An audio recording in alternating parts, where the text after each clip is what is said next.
The only thing that might happen is if the phone goes. Oh, are we live now? I'm going to get the phone. We're live now.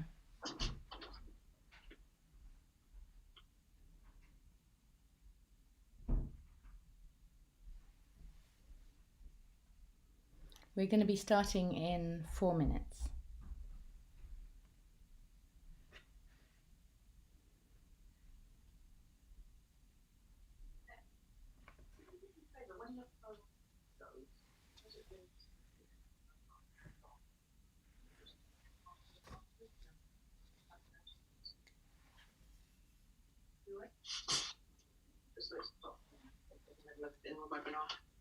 I'll come up as soon as we're done.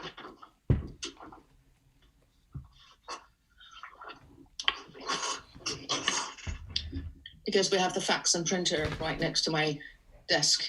So we're live now. Is that okay? Yeah. I'm just telling everybody, hopefully the phone, if it does go, my husband will pick it up right away and it won't be bothering me. So we'll be starting in 3 minutes. Thank you to everybody who's here.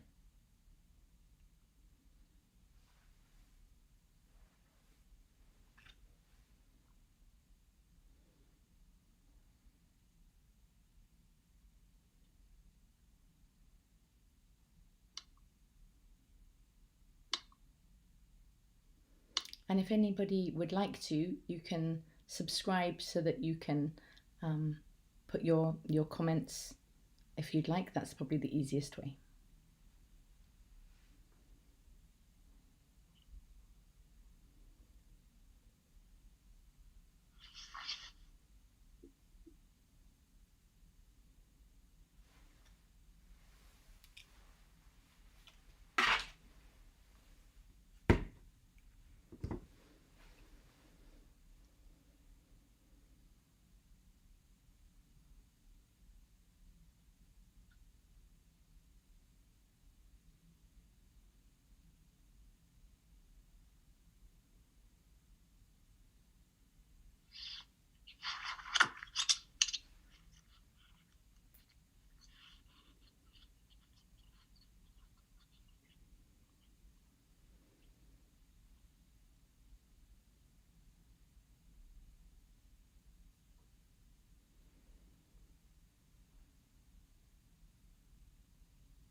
We're going to be starting in 1 minute. Thank you very much for joining us.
Okay, we're going to be starting. Thank you very, very much for coming to join us at Let's Talk About Death and Dying with Dr. Pippa Hawley and myself, Gaby Iru.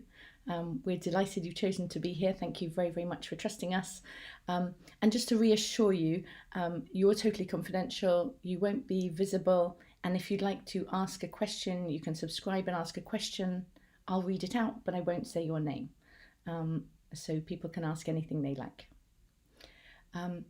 Dr. Pippa Hawley and I wrote Lap of Honour, a no-fear guide to living well with dying, because we we both were seeing a lot of people with a lot of questions. Pippa will tell you about her work in a minute. I was seeing a lot of people through my app, Record Me Now, and through being on the board of hospice.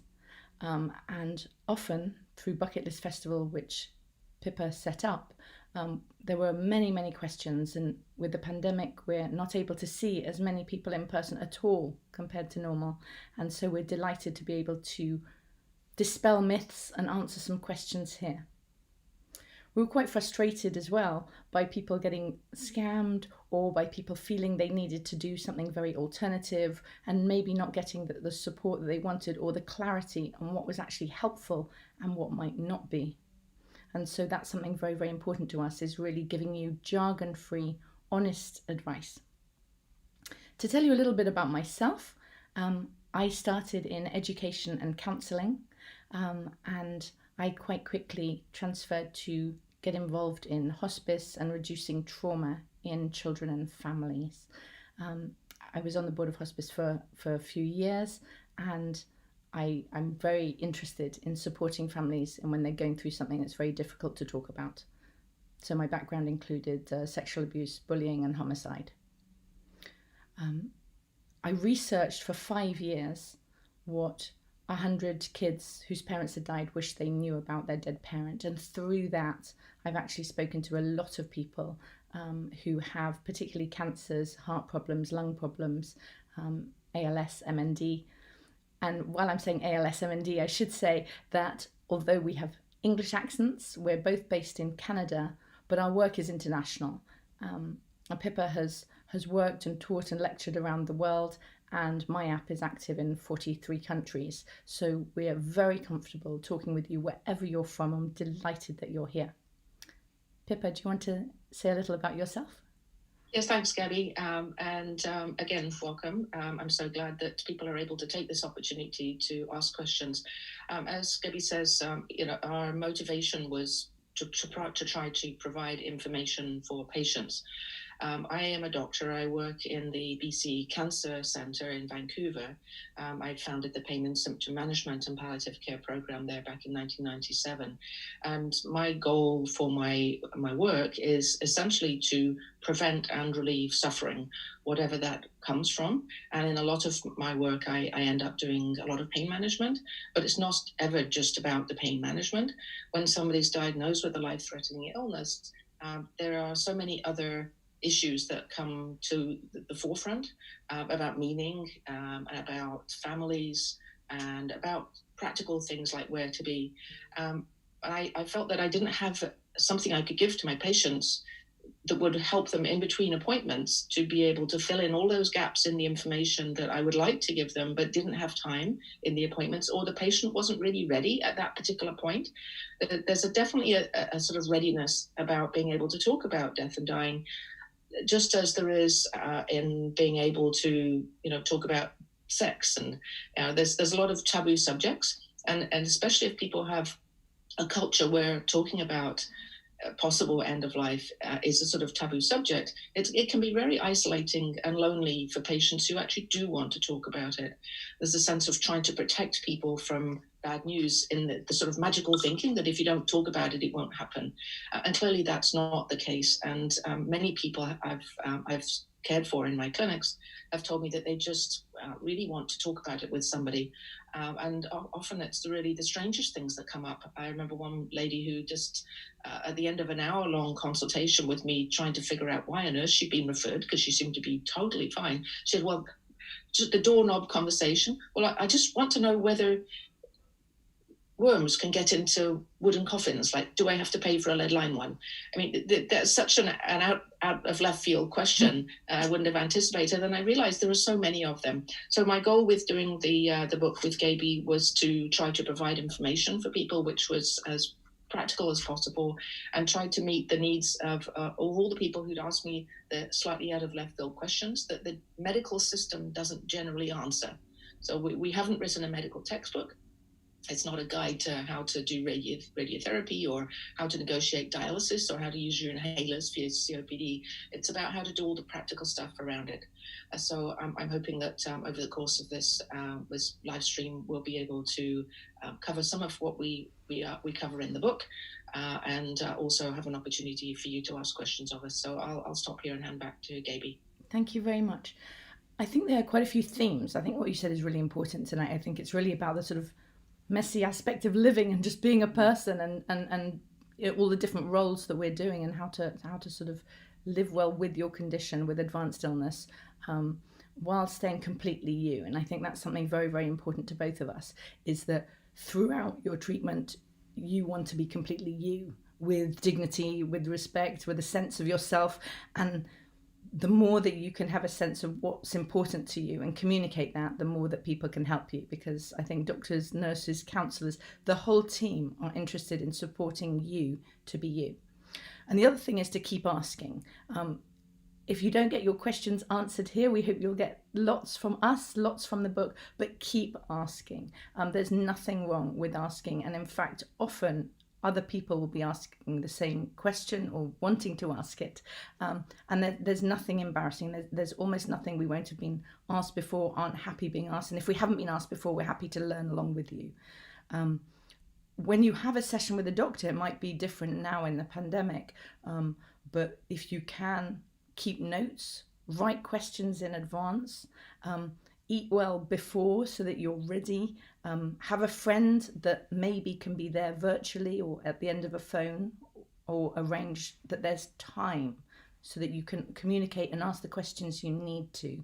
And you know, either have a notebook or ask the doctor or nurse if you're able to record the conversation, because everybody pretty much will say yes, so that you can review it later.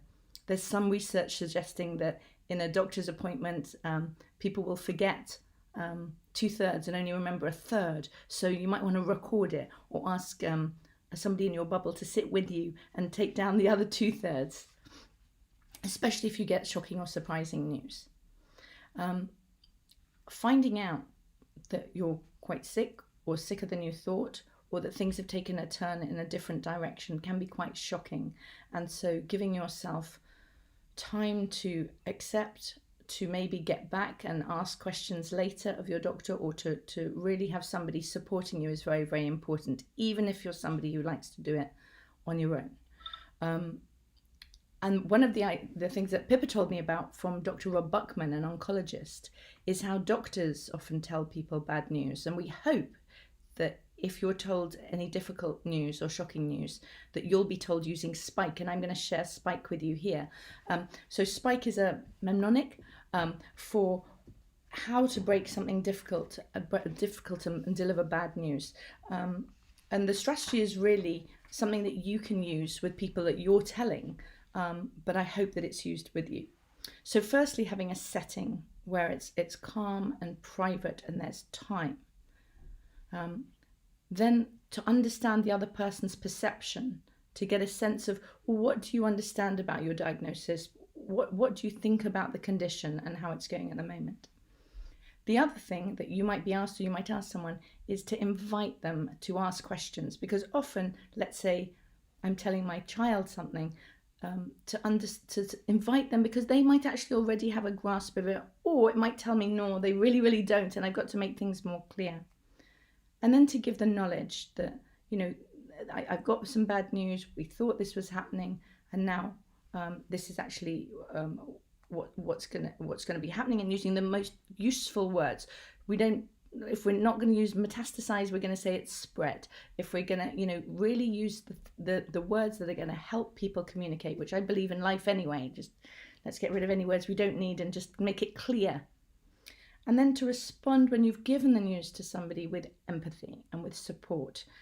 And then maybe the final, if it's SPIKE or SPIKES, the final S is to really strategize and summarize. So this is what we understood, this is what's now happened, this is what we're going to do in the future, and how does that sit with you?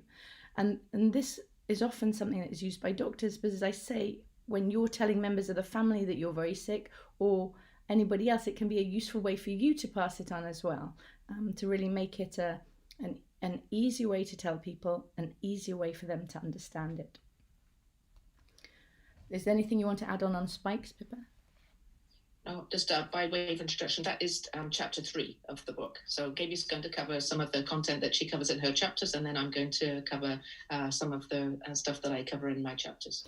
The other thing that's really important, and I know this because I saw a lady who 4 years after her husband had died was still telling the children that he was away on a business trip.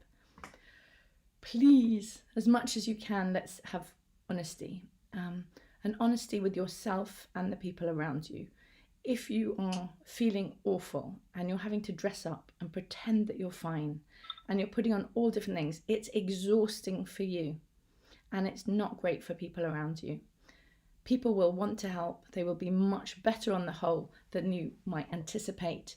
People will be able to cope. I know a lot of people say, I can't tell my husband. I saw a lady recently, she said she couldn't tell her husband. She couldn't possibly tell her husband. He would collapse and not be able to cope. Actually, it was hard for her telling him, and he stepped up amazingly well. He just said, tell me what I need to do. Please don't hide your diagnosis. The number one thing that people at certain hospices, when we told them we were writing this book, said, just tell people not to hide it. So many people want to hide it. It's not useful. It's not helpful. It's exhausting. There are also lots of benefits to once you have a palliative diagnosis in terms of getting medication, getting support, getting Red Cross things for your home, a commode or a lift or a bath chair. You can get all different things once people understand that you are living with a very advanced illness. The other thing is telling your family. You might feel the kids are too young. I can't tell them. Well, actually, I've almost exclusively worked with children throughout my career, and children pick up a lot of information. They will have a feeling for it anyway, and they will be taking guidance from you.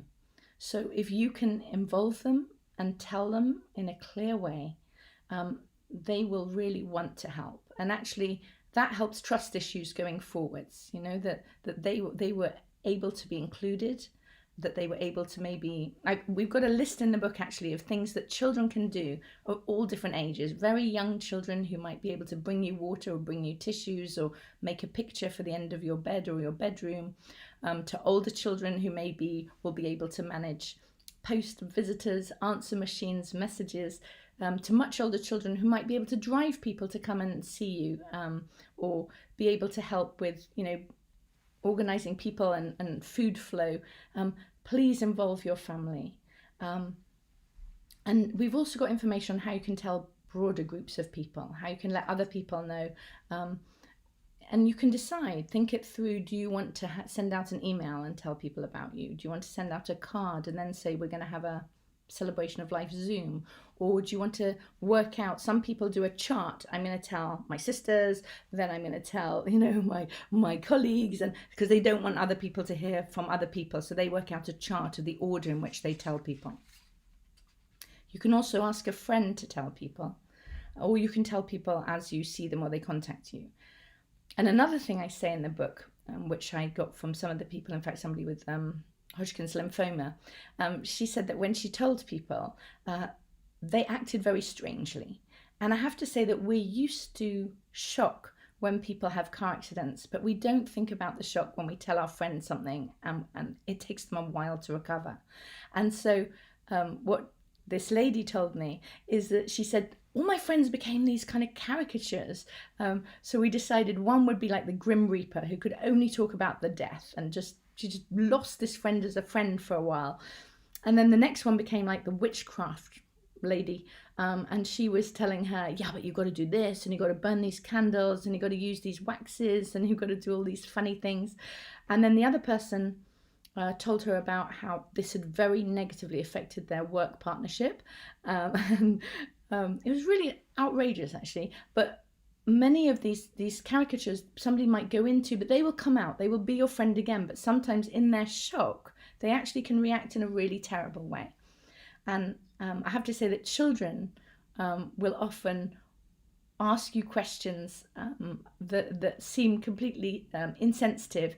It's simply because they're egocentric and they need to be their children. They'll say, well, am I going to have to move house? And are you still going to be my mum when you're dead?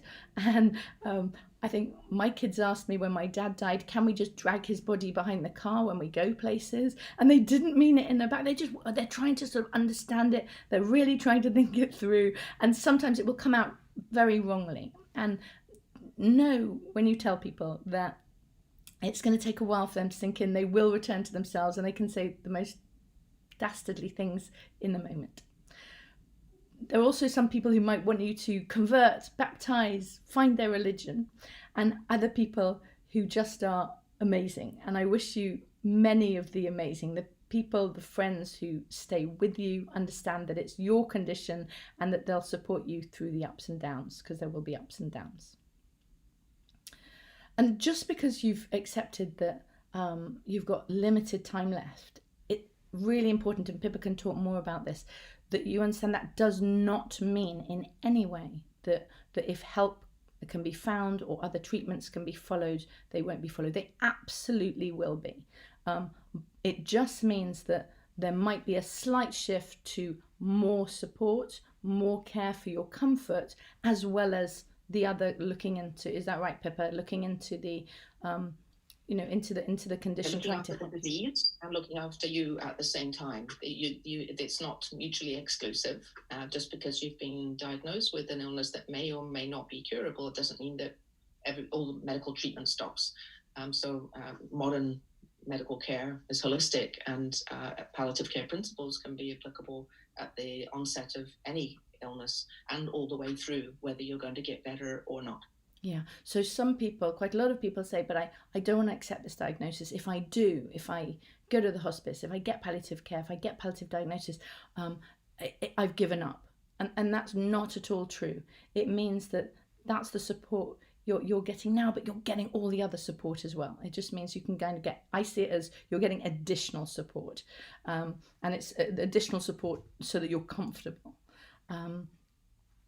And many people will say that they want to die at home or be at home for as long as they possibly can, and that's lovely. And wherever it's possible, people will help you to make that possible. You might want to think about the practicalities of setting up at home in terms of where you want to be. Is your home suitable? Could it be that you'd be better with a relative or being at home with somebody moving in? Obviously, with the pandemic, it's quite different. Some people I know have shifted, so whereas they would have been in their bedroom and had people come in, now they're increasingly wanting to set up their home bed by the window, so that if people are in the garden or can visit them outside, they can have that. And you might look at sizes and spaces. In the book, we talk about all the different things that you can do in terms of what you might want to pack away. You might want to put things that you really don't need for now, put them in a different room, or put them in storage, or lend them to somebody so that you have space for your own comfort. And you might want to also contact the various agencies that we list that will give you free support, and your hospital or hospice will give you more information in terms of who you can borrow from. Our general rule of thumb is, if the occupational therapist says you need this, take it. If you don't need it, just put a blanket on it, put it in a cupboard. But it might be things like a commode, or some kind of a lift or support, or extra armrests for your bed so that you're supported. Take the things, because they'll have good history and knowledge of this, and supportive pillows, and really make the area charming, so that you're comfortable sitting there, where you've got chargers, you've got a light, and where you can, if you've got a carer that can come in and sit with you, to have a seat and a light for them, because they might be working on different hours to the hours you'll be sleeping, and you'll be spending increasing times in bed and resting. So you really want that to be a lovely area for you. You might also want to have a fridge or lockbox, or certain part of the fridge if you share the house with anybody else.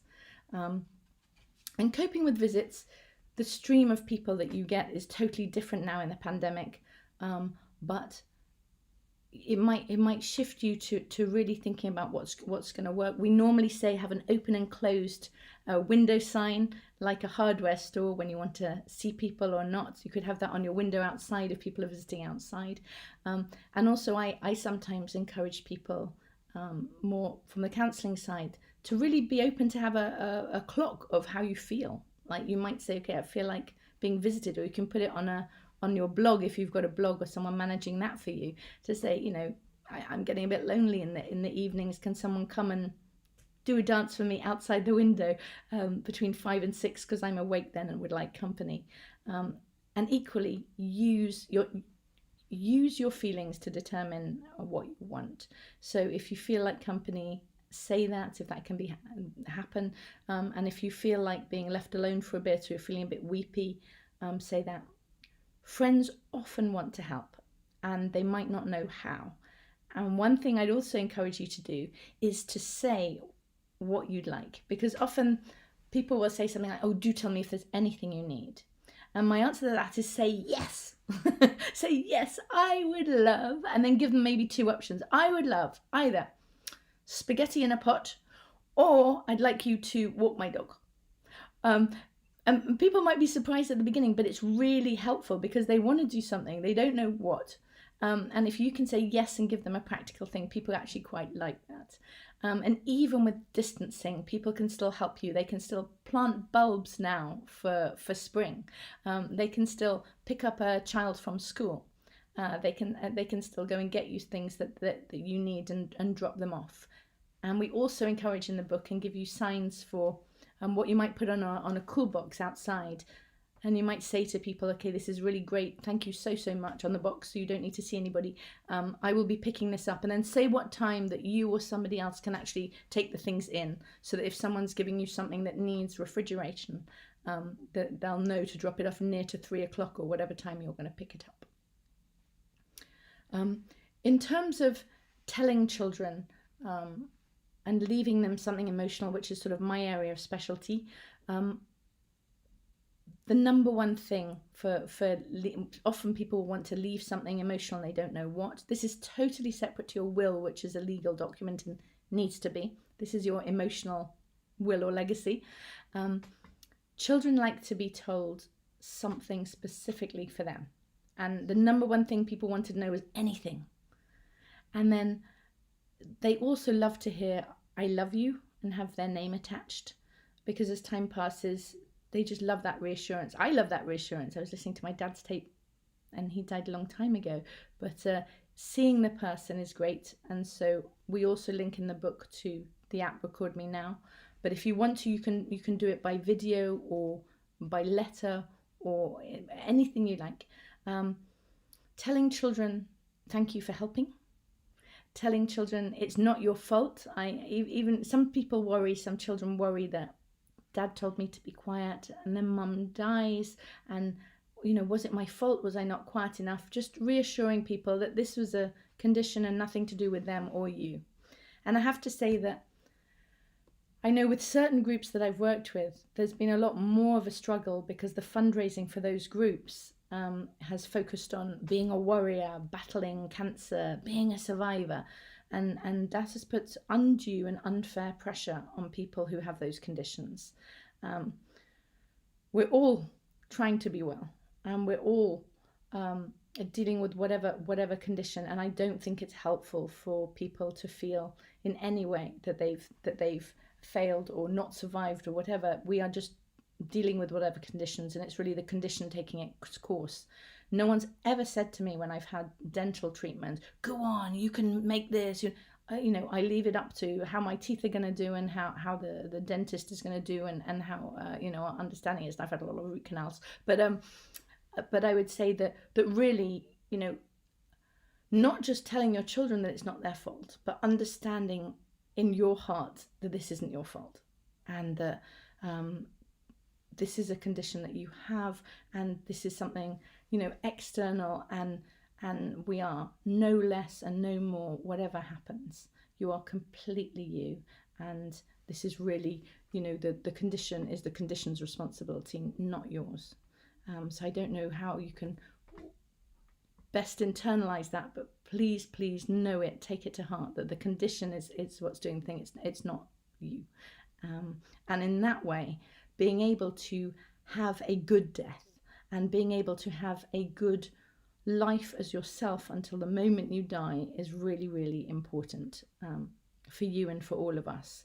And I mean that in all different ways. And I know that Pippa has helped people do the most fantastic things that were important to them, be it sailing from port to port and getting support from doctors internationally, or with me, I've certainly helped some people sneak out and go to dances when there wasn't the pandemic, or being able to go and see Prince at Hammersmith, or being able to have their rabbits, see their rabbits when they're in hospice. So I think our biggest take-home message is for you to be completely you, say what you need, and understand that the condition has come along. But like this little boy said to me, he said, I'm not going to get the cancer. I'm not going to let the cancer spoil my day, or something like that. And I think that's exactly right, to be completely you in all your ways. Because I work in a lot of legacy stuff, you don't as well. One of the things is that we're aware that there are companies that will try and sell you very expensive things, either very expensive treatments, and they'll say this is secret. And I have to say the other thing, and I can say this as a non-doctor, is that people will say, oh, there's this great new thing and this is how you access it, and your doctor won't because, well, they can't. That's rubbish.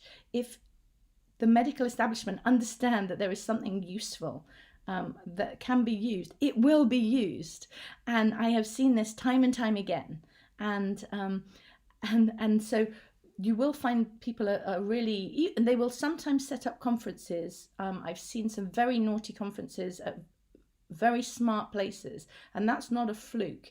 I went to one at Imperial in London that was very peculiar and very alternative, should we say. And I didn't find much that was normal, and it had been rented to give the guise of it being Imperial's work. It was nothing to do with Imperial. And so being aware that you will get your support, and that you don't need to go out and spend expensive, buy expensive things or expensive treatments. And neither do you need to pay for a film company, as some people have, to record them. Great if you want to, but you really don't need to spend £2,000, £5,000, £10,000 and upwards making a video. You can make one for free yourself with Record Me Now. You can use the book to find the questions. My dad left me quotes on coat hangers, which I love, because it means that, when I got dressed this morning to come and talk to you today, it was really lovely just having a quote from Shakespeare, or something from him, or something from me, or something naughty, just to start the day and say hello. And equally, we have taken jumpers from Grandpa and really broken them up into 7 little teddy bears outfits. They're all different ways that you can leave your sense and leave your message for other people, and be completely you about it. I know one lady who, she had no next of kin, but she had very good friends, and she made a video of her wine cellar. Another lady did her garden, actually, and the wine cellar, she said, okay, drink this bottle on the night that I die, drink this bottle when you get married. And it was really, really lovely. But you don't need to do it in an expensive way. You do it as you, and that's really important. So oh yeah, I was going to say, Pippa, yes, I'll leave that till later. But being pain-free, having dignity, and feeling ready are probably the most common things that people say that they want. And I think that's really important. That's very much our goal. I think also when people meet other people that are important to them at whatever point, and the pandemic's been useful for that. People have been able to connect with people and say thank you, or I'm sorry, or I love you, or forgive me, or goodbye. And these things are very important. And sometimes when we do a life reflection, it's not just about the right life reflection for yourself just in that moment and realizing, actually, I thought I'd done nothing, but I've actually done a lot of things. But you realize, and I've done quite a lot with people, is that you realize all those little moments, all those little connections actually have had a huge impact on other people. And I think Pippa will talk more about celebration of life and meeting people. But sometimes we start off by saying, I can't die now, I haven't done enough. But when we do a life reflection for ourselves, we also realize the impact that we've had on other people. And sometimes, if we can do it early enough, people have said, you know what? I'm going to contact my cousin who I've lost touch with. Something like 8% of people are estranged from somebody really close to them. And it doesn't mean that there's going to be a Pollyanna Hollywood ending, but you can maybe help yourself and them to have some sense of emotional closure or emotional acceptance of each other, and that, you know, to say, we're different people. I'm sorry we didn't get along better, but I have the warmest, wishes for you. And I've received some of those phone calls, and they are very moving and very wonderful. I think for both sides. I'm actually gonna hand over to Pippa now and pop back in bits. But please, if anyone would like to ask questions, please do. Thank you, Gabby. So I've been actually keeping a note of the chapters that Gabby's covered as we've gone through this, and she's done a lot of the introduction, chapters 3, 7, 8, 10, and 12. So actually done a fair job at covering quite a significant part of the book. Just so people know a little bit more about the book itself, I've got the book here, and I'm going to read some quotes from various representative sections from the chapters that I've done. And there are essentially 16 chapters plus the appendix, and the appendix is how to actually use the Record Me Now app that Gaby has developed. The first chapter is called How Long Have I Got? And it's about diagnosis and prognostication. And I'm just going to, just for fear of boring people, go through the list just so people know what to expect. And just by way of introduction, it's designed that the questions that people might have and the needs that they might have are dealt with in succession, so that people don't have to read all the way through the whole book. Some of the chapters near the end may be a little bit harder to approach, especially if you've only just been diagnosed with an illness and you have every intention of getting better. But they are there for you for that point at which you might need it, and you can dip into it. You can choose bits. You don't have to go through it from beginning to end. So it's broken down into lots of little sections with little sound bites taken out. So how long have I got? Diagnosis and prognostication. Prognostication is the first one. How can I face the unknown is the second, and that's dealing with the fear of dying. Chapter 3 is how do I tell them? So they're breaking the news to children and adults. Chapter 4 is actually one of the longest chapters. I think it's the longest chapter, and it's called Time to Travel. And it's about the practicalities of traveling with illness. The next one is Putting You in Charge, and that's talking about advanced care planning, which is a term that many people may not be familiar with, and substitute decision makers. Chapter 6 is about where to be at the end of life, and we talked already about home, but hospital and hospice may be an appropriate place for some people, so we have a chapter on that. Setting up home that Gaby's already covered. Caring for your carer, that we haven't really covered, but that's another one of Gaby's. The finance questions, so health insurance and the costs that you face. Chapter 10 is about the nutrition, complementary and alternative treatments and what helps and what doesn't. Chapter 11 is also a big chapter called Celebrating Your Life, and we talk specifically about how to hold a living wake. I'll read you a little bit of an excerpt from that chapter. Chapter 12 is about creating a legacy that Gaby's covered. And then chapter 13 is actually about near-death experience, what it's actually like to die, as far as we know. I mean, nobody can ever really know, but as far as we know. And then getting to the end, what actually happens to bodies, so the body during and after death. And then a little bit about terminology. So some of the terms that we've had to get our heads around in Canada recently have been medically assisted dying, but also more widely used around the world as suicide and euthanasia. And because there are it's important to understand what these terms mean so that when you have conversations, you can all be well informed. And then the last is inspirational groups. So some of the amazing projects that we found out about through our work, which will help you out and help you get through potentially a difficult time. And this is something that we hope to be able to expand on as time goes by. So with the first chapter, I'm just going to read a little bit from the very beginning. So when we get to the end of our lives, most of us will know we're going to die because we've been diagnosed with a disease which we know is not curable. But this simple statement represents the state of understanding and acceptance, which is the end point of a process. The process may be long or short, easy or hard, straightforward or convoluted, but usually looks something like this. So you're a healthy person, you find something is wrong, you talk to a doctor, you get a list of possibilities.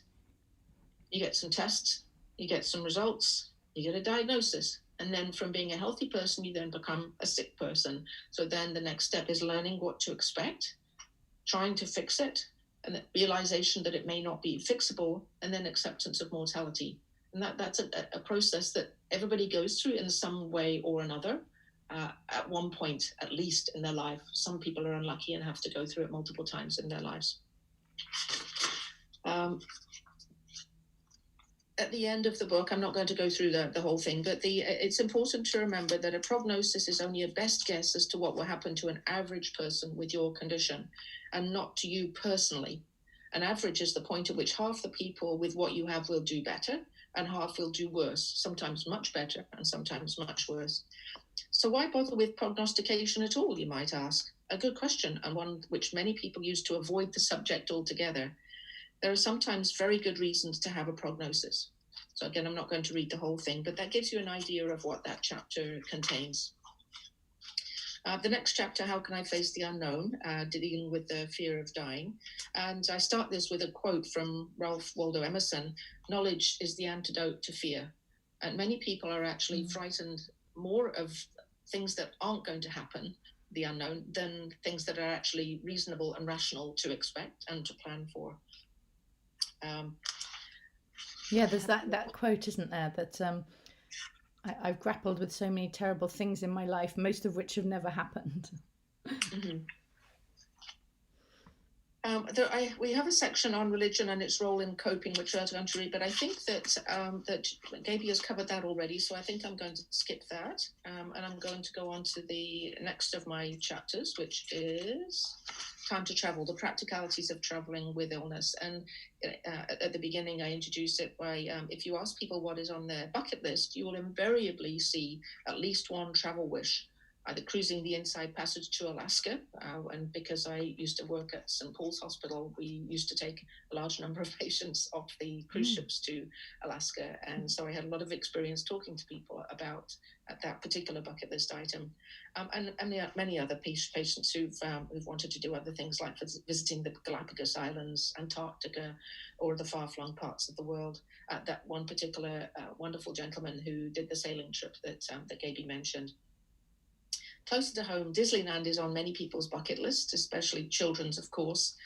A trip to one of the Disney theme parks is the most common request to the Make-A-Wish Foundation funds. My personal bucket list has always been at least half travel related, and though I've already ticked off many of the trips, I invariably add another one or two each time I get home.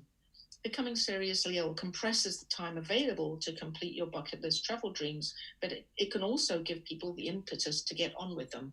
So there can be a silver lining there. And sometimes something that might not be possible or easy to do in ordinary times, when people are in this situation where they know that time is limited, all of a sudden it becomes, well, why not? Mm-hmm. You can't take your money with you. We've always talked about having this trip, and we've always thought, oh, it's a bit expensive, or maybe we can't take that much holiday. Well, what the heck? Go for it.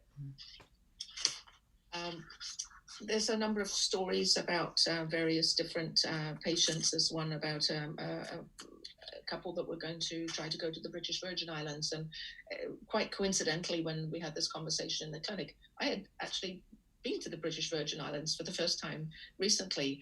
And I actually knew about the ferries and the ferry schedules being virtually fictitious at the specific place that they were going to. So that was just one example of how I was able to actually change their holiday plans to the point where it would actually be doable, whereas previously what they had intended to do was completely impractical, like arriving from Vancouver and going with a half-hour gap to get from the airport to the ferry, and then getting to their chosen destination on another island, which was clearly not going to work, and it would have been terribly distressing to them. So I was able to be that person that gave them that information, but there are many other people with many other situations who would be able to provide that same service. And I do talk a little bit about some medical issues because when people are traveling, often they are on medications such as anticoagulants, they may be on oxygen, they may be on medications which require to be taken at a certain set time of day. So I talk about how to adjust the timing of your medications so as not to throw everything off schedule, or things that you can do to help reduce your risk of having complications from travel, particularly things like compression stockings on airplanes and drinking plenty of fluids, getting up and walking up and down as much as possible. So that's there's quite a lot of very practical tips about that. Dealing with time changes was one which is important. And then a few other technological challenges, and I'm just going to read a very short section from a bit about other technological challenges, which is, in general, people understand that being able to travel for a bucket list trip, especially for family reunification, is vital to many people for good quality of life, and they are usually only too happy to make it happen. Just as allowing your family and friends to help care for you is a gift from you to them, allowing travel and medical professionals the satisfaction of using their special skills to make you happy is a valuable and memorable gift to them. So remember, the professionals that are caring for you, even if they're not medical professionals, insurance professionals, holiday professionals, transport professionals, it can be tremendously meaningful to them to be able to come home at the end of the day and say, I really made a difference to somebody's life. I made somebody happy today. So don't be frightened of asking. I mean, the worst that can happen is people say, I'm sorry, we can't do that. But most of the time they can. One example I have is we had a young girl who had a very rare tumor in her abdomen and had quite difficult pain. And we ended up putting in an implantable device into her body, which ran pain medications into her spinal fluid and worked brilliantly. She went from being a sick teenager in hospital on multiple medications to going to dances and going out with her friends and going with her boyfriend. And she really wanted to go visit her granny, who had actually brought her up a lot when she was younger, and she lived in a different country. It was Iran, actually, and not a country where we have close links. It's not like the States or the UK, not to mention that the language barrier. But we were able, myself and my colleague at the hospital that organized the pump, we were able to find somebody in Iran who was familiar with doing the pumps, and we arranged for her to be able to go and have her refills and all her pump care done there. Fantastic. So she was able to stay for 3 months and spend a lot of time with her granny and then return to Canada. And so you wouldn't think that those sorts of high-tech things would be possible, but they actually are. There are cruises which are designed to accommodate people on dialysis. They'll take a certain number of people and they just have the machines and the techs and everybody on the boat. And so all the people that wouldn't normally be able to travel because of needing regular dialysis actually can all go. They then go with their family and their friends. They don't have to all be dialysis patients. Obviously, there'd be no room for that. But anyway, that's just some examples of the travel tips. And that's great on high tech. And on low tech, I know that often the places that people really have on their bucket list, like the Vatican or Disney World or certain zoos, they're actually very good. I've been at all three with people who've got life-limiting conditions, and at all three where people have wanted to stay in the queue. Like at the Vatican, the queue is enormous, and for many people, they can't wait in the heat. They're absolutely used to people just coming, having a quiet word, and saying, I'm with somebody who's actually finding it a bit hard to stand up because of whatever, or without saying it, it's your choice. But they will often know that people are coming there for something very special and help you, go a little bit ahead in the queue to get there and still have some energy for the day. Mm-hmm. Thanks, Eddie. So chapter 5, putting you in charge, advanced care planning and substitute decision makers. I think the most important thing here is to, as Gaby has introduced already, to understand the concept that you don't have to choose palliative care or hospice care or intensive medical treatment. People can have both at the same time. I actually have designed a model. It's called the bow tie model, which is a more accurate reflection of the current definition of modern palliative care, which is entirely appropriate, even when somebody has a good chance of being cured from an illness. So modern palliative care is appropriate if there's a possibility that you might not get better, not a probability. So it's important for people to understand that they need to continue to have disease-modifying treatment at the same time as having all of the treatments that might help them to survive for longer or to be cured. And there are some quite important pieces of paper that vary a lot from one country to another. So we've tried to choose some examples and try to use terminology that is appropriate for all the settings. But a lot of them, though they may have different actual words, they have the same intent. In Canada, there's a document called a medical order for scope of treatment, which is kind of the medical equivalent of an advance directive.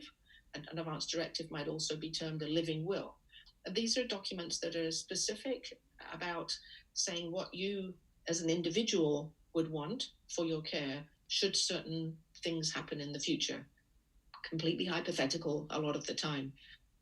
If, for example, you had a particular wish not to be transfused if you were a Jehovah's Witness, if you collapse on the street because you've been hit by a truck and nobody knew that, you could potentially end up being transfused against your expressed wishes just because people didn't have access to the paperwork at the right time.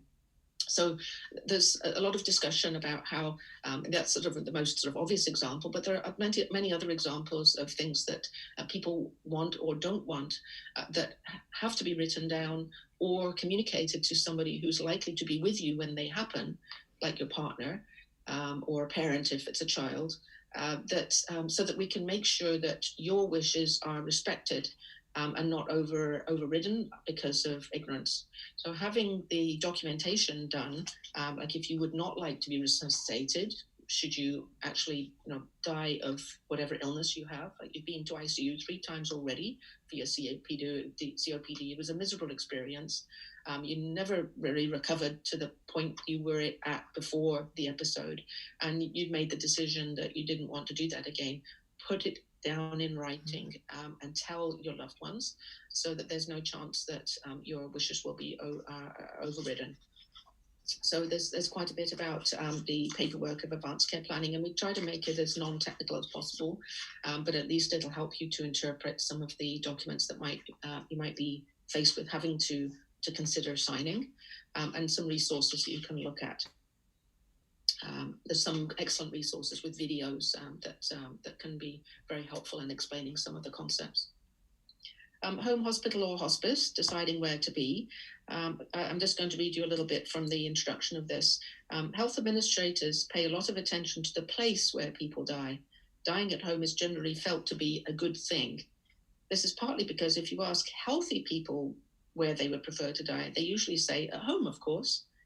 It's also a lot cheaper for the healthcare system to not have sick people in hospital, because out of hospital, the costs of care, but I don't mean just being financial, but financial and social, are pretty much all passed on to the family. So there is still the same cost. It's just that it's not paid by the taxpayers, it's paid by the individuals receiving the services. And neither of these reasons are very sound when you think about them. Healthy people are usually thinking about where they would actually prefer to live, not to die. When you're not very healthy, in fact feeling ill, the whole decision-making process looks quite different. There are pros and cons to being at home right to the end, and it is important to understand the options available to you for your last weeks or days of life. To a great extent, this chapter is designed for people living in countries with a fairly sophisticated healthcare system. Though many developing countries have some areas with excellent services for end-of-life care, they tend not to be consistently available, and their capabilities may be much hampered by lack of local people, expertise, or available drugs for symptom management. Patients in some countries do not even have access to essential pain medications such as morphine. However, even in developed countries where access to medicines is generally good, there may be parts of the country which are lacking in services.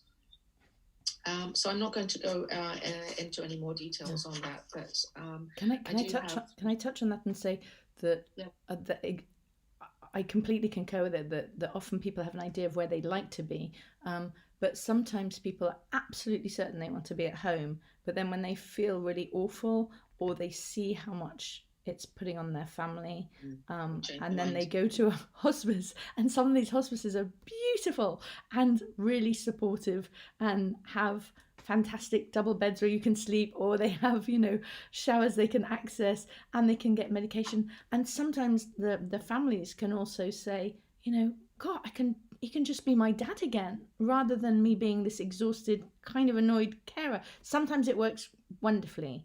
And people often feel much safer when they're in a hospice because they know that there are qualified staff available 24/7 for them.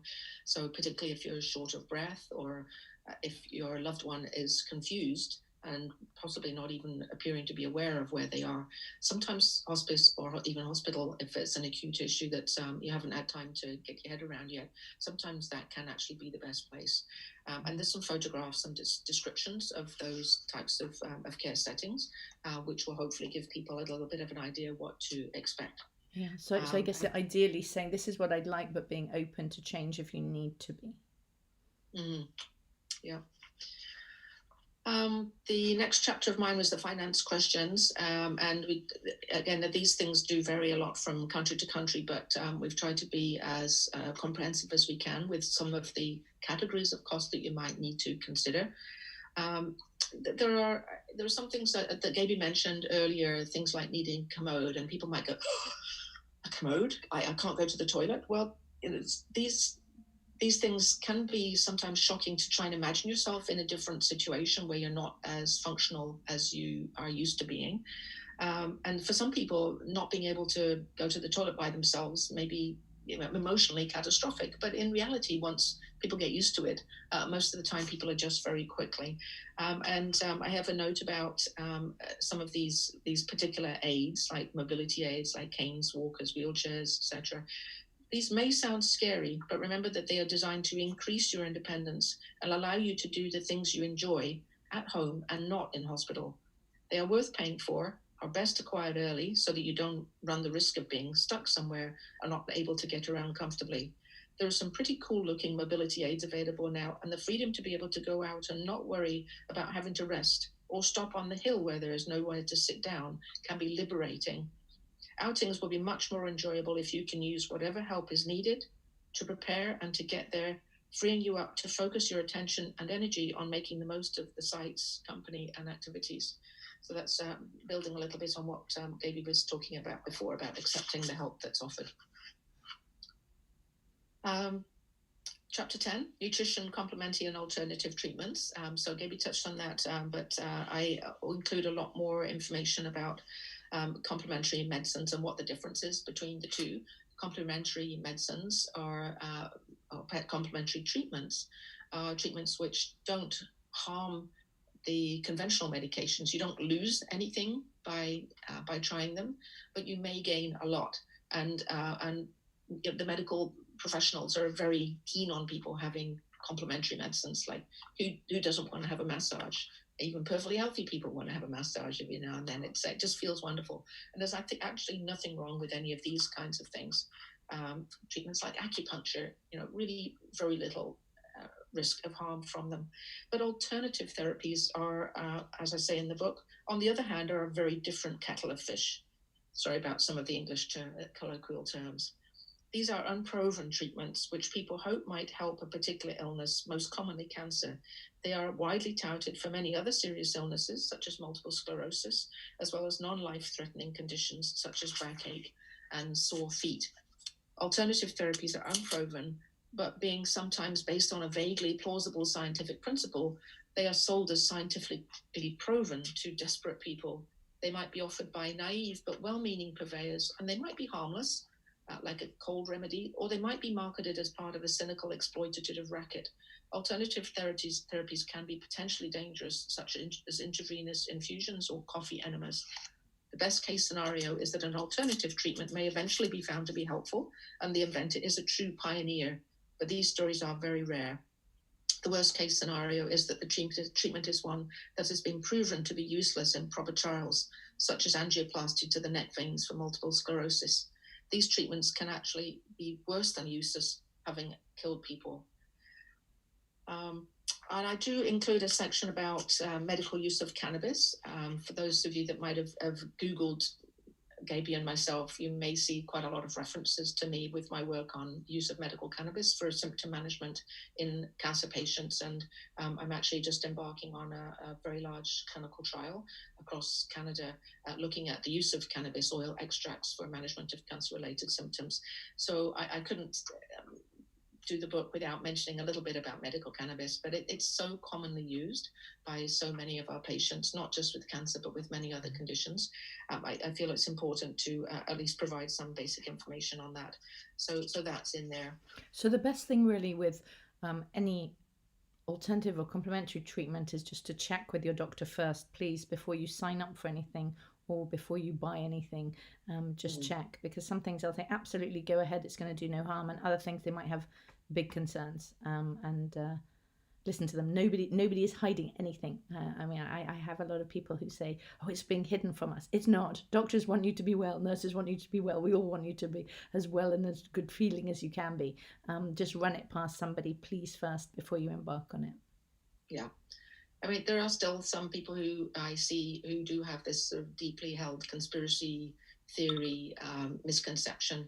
And, especially if I know an oncologist who's died from that particular condition or has had a partner who's died from that condition, I'd say, don't you think that if something would actually work, was going to be helpful, wouldn't they have used it for their own family, or wouldn't they have used it for themselves?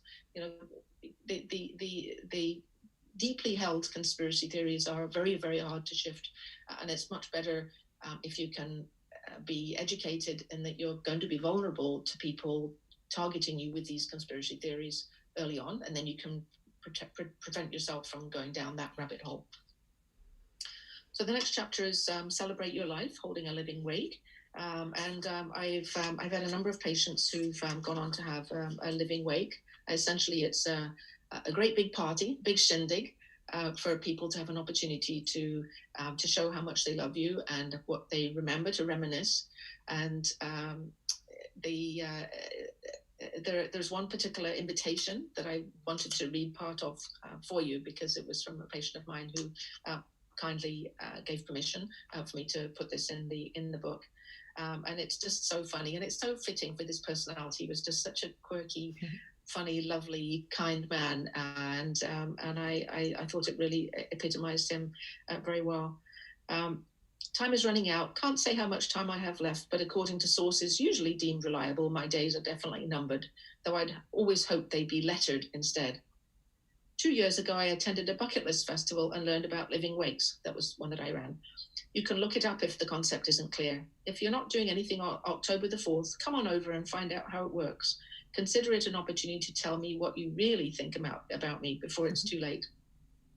I consider it an opportunity to tell you how much you've meant to me and my best friend over the years, particularly the last 2 decades when it was pretty much a day-to-day proposition.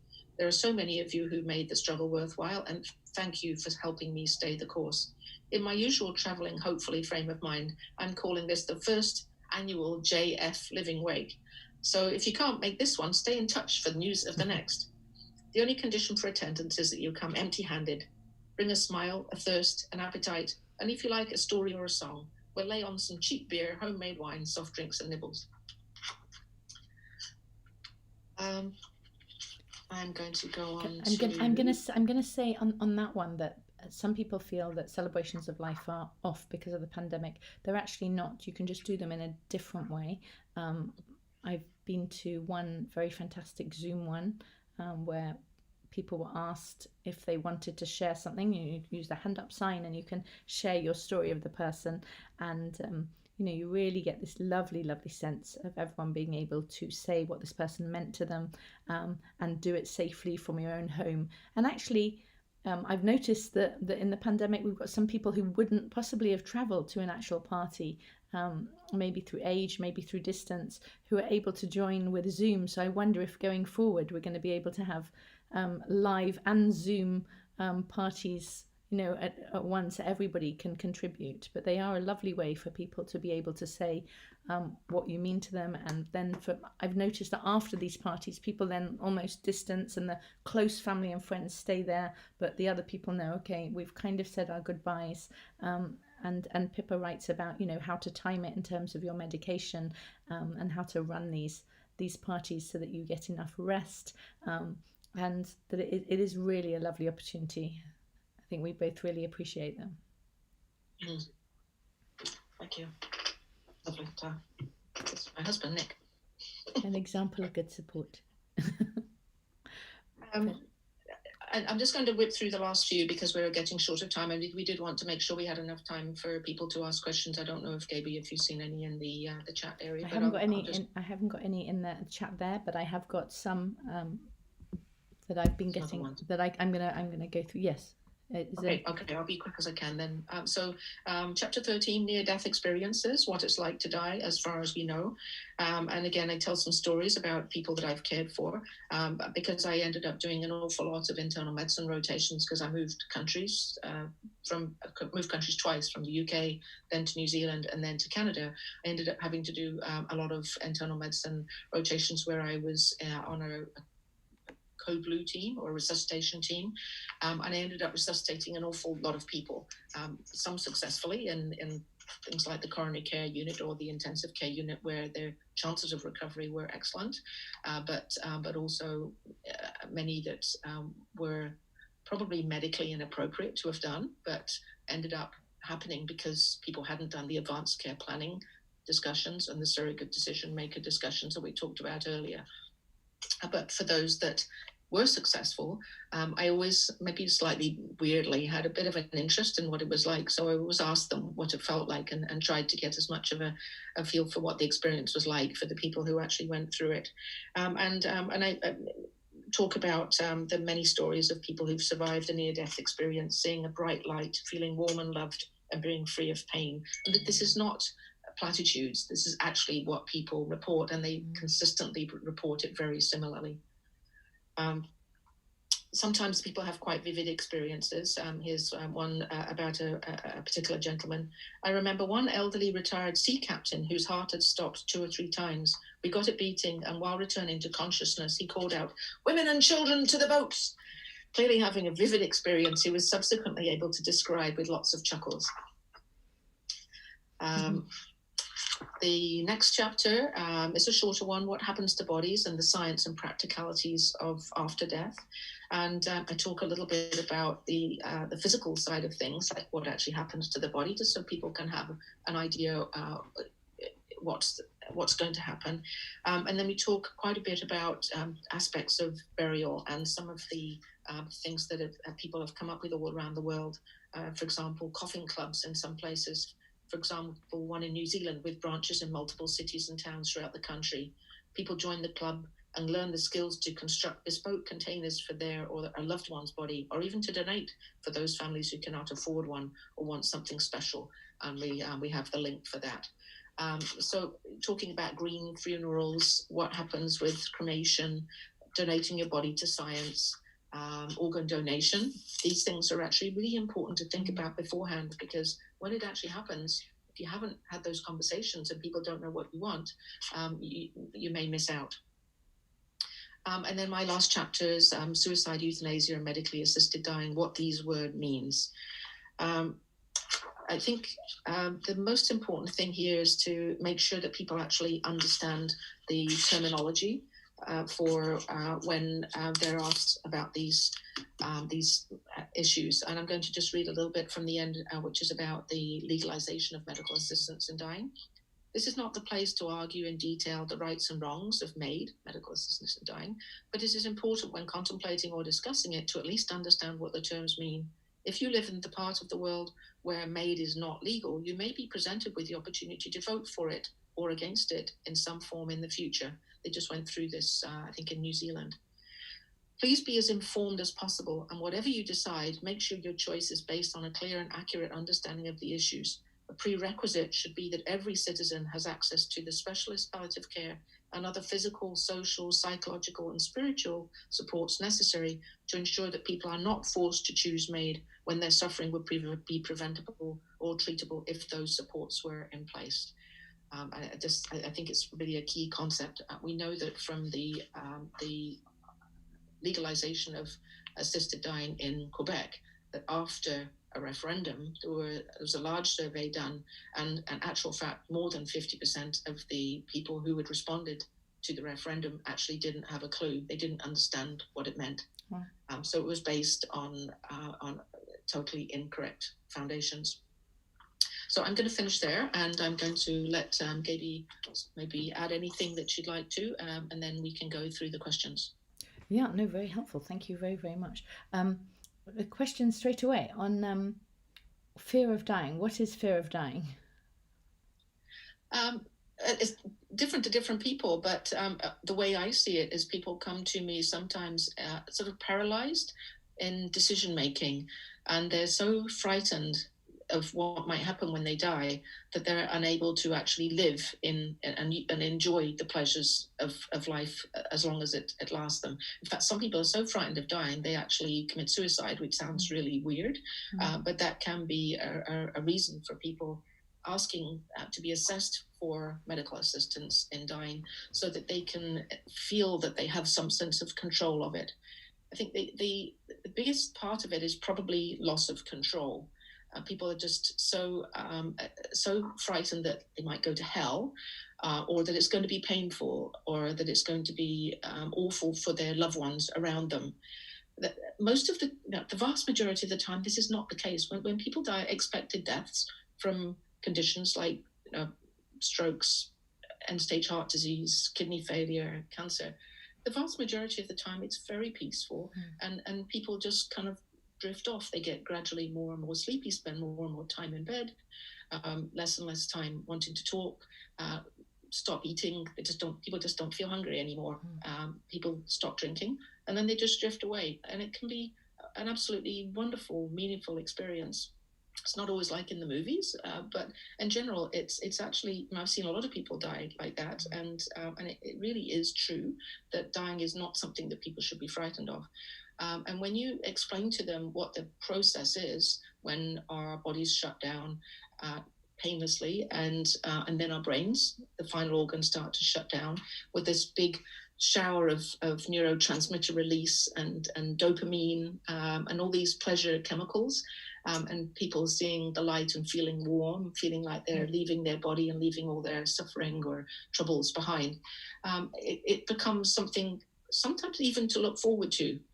Kind of like one person who come back from it actually described it as an orgasmic experience. And so once people understand that it's not something horrible, then it enables them to just compartmentalize that fear, just dismiss it, put it on a shelf. This may be still there a little bit at the back. They don't know quite what happens afterwards, but the actual process of dying can then be compartmentalized away. And people can look forward to doing as much as they possibly can for the time that they have available. I don't know if that answers the question. Yeah, no, that's really, really good. It actually brings up the idea around it's not just your body. You are a whole person. And I really encourage people. In the last 20 years, I think we've both seen enormous increases in just how much support there is for you and your family. So tap into it, whether it's counselling or art therapy, or now I know certain groups have got spiritual and compassionate support. It doesn't have to be religious. I think people think, oh, it's going to be a priest. No, it's going to be, whatever you kind of sign up for, but see what's available. And please look after your mental health as well. Because it is a big challenge, it is a big ask of you, it is a big shift. But as you're coming to terms with it, it's really great to have somebody to bounce the ideas off. One of the groups that was really helpful for me when I was making the app was actually talking with a metastatic group for women who had cancers that were spreading, and they were fantastic, and often the other stuff strips away and you're left with just this honesty and this humor, and they are amazing groups. And I know that many people, when they do tap into sort of specialist groups or supportive groups, get a lot of support. So and love those friends, and I would really encourage you to get that support and see what's available, and you can ask with your local groups. And similarly, we haven't spoken much about carers, but if you have a carer who wants to care for you, that's lovely, and it's really often not an imposition. It's more that they want to give back. It's saying you're a lovely person and they want to give back to you and they want to be there for you. So don't see it, please, as a one-way street. It's really not. It's a chance for them to show you how much they care and love you. And I would just say that in the book we tell you ways that you can support them. It could be a basket of goodies or a backpack, so that they've got nice things like a blanket and box of teas when they go to hospital or to Marie Curie or whoever with you. Or it could be getting them to make sure that they keep up with their dentist and doctor appointments, so that as they live on, they know that you've looked after them just as they've looked after you. Mm-hmm.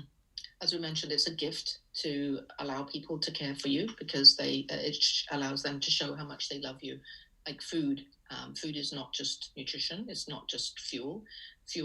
Food, giving food is a declaration of love, and allowing people to do this, even if you don't want yet another lasagna, like you've had 8 lasagnas in the last 3 weeks, say thank you, because it's an opportunity for people to show how much they love you, and it's something tangible for people that are not maybe able to articulate what they would like to say in words. They show it in their actions. With the subtitle of the book, it's a no fear guide to living well with dying, and the important words there are no fear, I guess that's 2 words together, and living. So living well with dying. Once you've sorted out all of your expectations around the dying bit, and you've got all your practical things in place, then you can focus on the living. Absolutely. And if people find it hard saying things, you can write it down. Like if you notice that somebody's finding it difficult, they want to, maybe start just, whether it's texting them or sending them messages. Or I know Pippa access for the book, these lovely fortune crackers that you open, and it can have an end of life sort of question. So if you have a relative that's maybe struggling, talking about dying, you could have these at the end of a dinner, and you've each got to answer your fortune. What's it called? Fortune. Yeah, conversation. Yeah. But there's a variety of tools, and we do give information about a variety of conversation starter communication tools, which people might find helpful. These are all things that are designed for patients.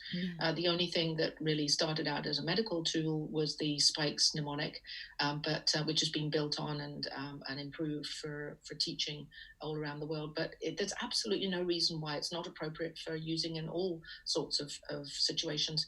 When I was learning to be a palliative care physician, I wanted to try and get really good at Spikes and not have to keep referring to the mnemonic to remember, what was I supposed to be doing next? Is it the K or the I? Which way around is it?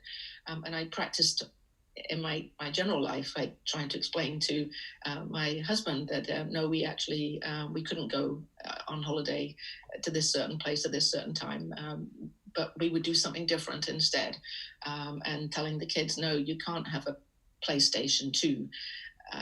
Using the same mnemonic, just to make myself get so used to it that after a while it was second nature, and I didn't have to think about it anymore. And so these tools, we've included the ones that we think will be useful to patients and to families. They're not medical tools. Yeah, in Lap of Honor, we've really tried to put in everything that we found useful, that's helpful. And at the back, we've got the fantastic groups that we've come across that are international, like, for example, the Thresholds Choir. If you or a family member are dealing with an advanced illness and you want to have a group of people come sing to you, they will come for free. It's nice if you can give them a donation, and you can tell them in advance what you believe in, what your sort of spirituality is, or what songs you like, and they will actually sort of sing to order. And I tried this out. I said, okay, do it on me. And I lay down, and it's absolutely beautiful, just sort of surround sound. And these people, it's going to be luck on who's in your area, but absolutely beautiful choir who will come. They're very discreet. They don't meet except for end of life care, and really wonderful people. And we've really tried to access as many groups like that as we can for the book. And as Pippa said, we're going to add to it as well on the website when we hear back from people. So thank you for that. There's another question. Nutrition. Pippa, what are your top ideas about nutrition for people? Does that vary per the condition and the stage? Let me just find that chapter, because it might be helpful to actually read a little bit about that one. That's page 139. For some conditions, diet can be tremendously important. For example, in cases of kidney failure, it is important not to eat too much potassium. While in heart failure, salt is on the restricted list. Diabetics will be very familiar with the limits on carbohydrate intake, particularly refined sugars. If you have been provided with dietary recommendations by your medical team, stick to them. So those are specific medical indications for following a special diet. For many conditions, however, diet has not been shown to have any effect on the course of the disease, particularly cancer. I don't know if the person who's asking the question is referring to cancer. There are some things we know about. We know that being overweight increases the risk of having some cancers, and eating a lot of some particular foods is associated with higher rates of some kinds of cancers, like processed meat for bowel cancer, salt preserved fish with stomach cancer. So far, science doesn't understand the mechanisms for how these are related, but there may be other factors which are more important and independent of diet that we don't yet know about. Unfortunately, there is no evidence that changing your diet after you get cancer can make any difference to the cancer cell's growth. Just eating sensibly with plenty of fluids, fruits and vegetables, not too much alcohol, but a little bit of alcohol, it's always nice to have a little bit, and an occasional treat, because you remember, food is not just fuel, it's about pleasure as well. We'll be doing the best for yourself that can be advised at present. And I do talk about the extremely low sugar diets. There's been some research which is all done in test tubes with cancer cells, and that if you deprive them of sugar, they will shrivel up and die. And on the basis of this rather academic pursuit, some people have said, well, if sugar's bad for cancer cells in a test tube, then maybe it's bad for me, so I shouldn't eat it. And I've had a number of patients who put themselves essentially on a sugar-free diet or low or no carbohydrate diet. And it's like going on an Atkins diet. You can lose 50 pounds over 6 months or less with that kind of a diet, and you can get very sick. You feel awful when you don't have any carbohydrates, because you generate ketones, so your breath starts to smell, and you feel tired, and you just feel awful. And what actually happens in cancer is that when the cancer cells are inside you, if they don't have a lot of sugar, they'll just take whatever they can get. So they'll break down, first of all your body fat will go, and then when that's gone, they'll break down your body muscle. And this is cancer cachexia. It's actually a medical term for the wasting disease that people get with some kinds of cancer, particularly things like lung cancer and pancreatic cancer, where people lose a lot of weight. It's not because they're not eating, it's because their body's just not able to metabolize the food, and the cancer will basically suck the sugar out of you. If you don't provide it with extra sugar, it doesn't slow the cancer down, it just accelerates the cancer's consumption of the rest of you. So I would strongly encourage people to be very, very suspicious about any crazy diets, other than good, just general attention to making sure that they get adequate amounts of vitamins and minerals. And again, I was with a girl in her 20s who had leukemia, and she was persuaded to have a chef in her home, which used up all of her money, and her parents found it very, very upsetting because they couldn't feed her and give her anything that she enjoyed, and she died quite soon after. But it was immensely distressing for the family, because that was actually their biggest way of coming together as a family, culturally and emotionally. It was just a happy time, and having this chef, spending so much money on the chef, was really alienating for the family, and it was extremely upsetting. Not least, she felt very sad and disappointed that nothing seemed to have worked, but that it wasn't going to be fixed by the food. So again, be very, very careful, and do give yourself things you like and enjoy the social aspect of eating. And again, even in the pandemic, you can open up a Zoom window and arrange to have you know, a tea or a lunch with somebody, and they can have a cup of tea and you can have a cup of tea. I've done it with people across different time zones on all different continents. You both agree to have a cup of tea and something nice and just chat to each other. Have we got time for me to tell a very brief story? Please. I had a patient, lovely guy, who was being influenced by family and friends, well-meaning, about trying to use diet to try and cure his metastatic colorectal cancer. And he got very sick. He lost a lot of weight. He looked like he was getting very close to end of life. And so he ended up being admitted to a residential hospice, where it was expected that he would probably pass away within the next few days to weeks. Whilst he was in the hospice, he wasn't able to access all of the special foods and the smoothies that his well-meaning family and friends had been feeding him. He had to eat the food that they gave him in the hospice, which did actually have a really nice chef. And they had lots of volunteers would come in, and patients' families would come in and share their mince pies or their cookies or whatever. Anyway, he ended up putting on 30 pounds. He got a dog. I don't know where he got this dog, but he got some dog that somebody was trying to offload. And then he bought an ancient old car, which cost nearly nothing. And he ended up spending all his time going out with the dog and rollicking around the neighborhood, meeting his friends and getting drunk and generally having a whale of a time. And they had to discharge him from hospice because I think it was because he actually started eating proper food again. It was a wonderful story. It's also an illustration of how hospice can accommodate anything. Like we're not there just to help you die. We're there to help you live. And if living well involves getting a dog and being able to go out and get drunk with your friends, go for it. Fantastic.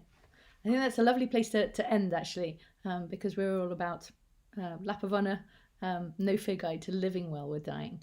And if anyone has any questions, they can write to me. Direct at recordmenow.org.